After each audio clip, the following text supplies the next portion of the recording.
কেমন আছেন আপনি? জি ভালো। আপনি? এই চলে যাচ্ছে আর কি। কহিনুর, লাঞ্চের সময় ওনাদের কিন্তু লাঞ্চের ব্যবস্থা করবে। জি স্যার। ধন্যবাদ। আপনার বিরুদ্ধে একটা অপহরণ মামলা হয়েছে। হ্যাঁ, আর বলবেন না, আমাদেরই এক এক্স কলিগ কোম্পানির কোটি কোটি টাকা চুরি করেছে। আমরা ওর বিরুদ্ধে একটা কেস করেছি। আপনি থানায় খোঁজ নিলেই জানতে পারবেন। হ্যাঁ, আমি থানা থেকে সব খোঁজ খবর নিয়ে এসেছি। আচ্ছা আচ্ছা, কিন্তু মুশকিল হলো যে ও জামিনে বেরিয়ে এসে আবার আমার সঙ্গে ঝামেলা শুরু করে দিয়েছে। দেখেন তো। তার মানে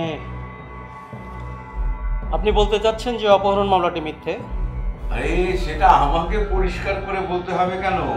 আপনি নিজেই তো বুঝতে পারছেন।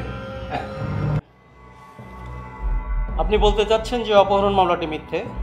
আরে সেটা আমাকে পরিষ্কার করে বলতে হবে কেন? আপনি নিজেই তো বুঝতে পারছেন।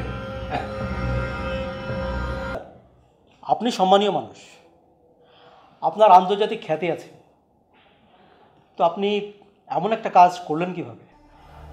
অফিসার, আপনি এইভাবে বলছেন কেন? সরি স্যার, সত্যটা আমাকে বলতেই হচ্ছে।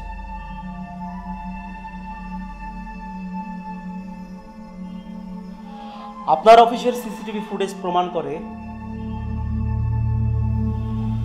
আপনি কিডন্যাপটা করেছেন।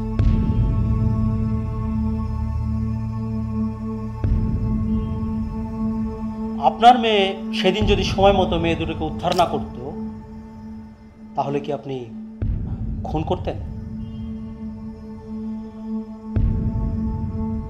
আপনার মতো মানুষ যদি এমন অপরাধ করে, তাহলে সমাজটা এগোবে কিভাবে? বাই দ্য ওয়ে, আপনি কি এই মামলায় জামিন নিয়েছেন? না, কিন্তু আপনি এখন যেভাবে বলছেন তাতে তো জামিনের কথা চিন্তাই করতে হয়। দেখি দু একদিনের মধ্যে নেয়ার ব্যবস্থা করব। আপনার সম্মানের দিকে তাকিয়ে আপনাকে অ্যারেস্ট করে নিয়ে যাচ্ছি।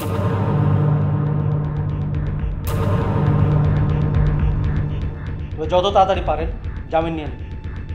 আর জামিন নেওয়ার আগে আমাকে না বলে আপনি দেশের বাইরে যাবেন না।